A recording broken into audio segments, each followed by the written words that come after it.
Kenya has held its first ever live presidential debate.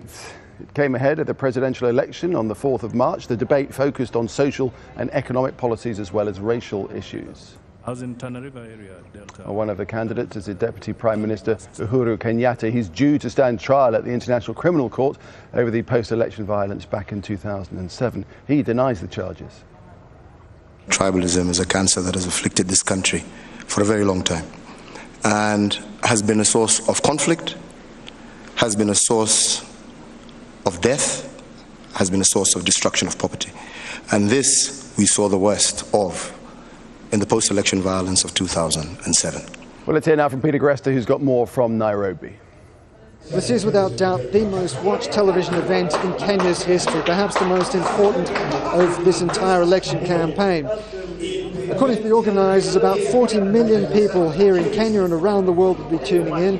It's being broadcast live across every single radio station and television network in the country.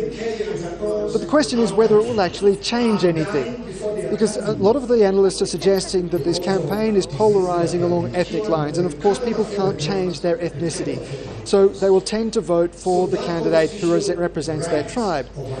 But a lot of people are suggesting that it is up to the minor candidates to take votes away from the leading candidates and perhaps push this to a second round. So the question is whether those candidates have been able to do anything. One of the surprise performers has been a man who wasn't even expected to appear in this debate.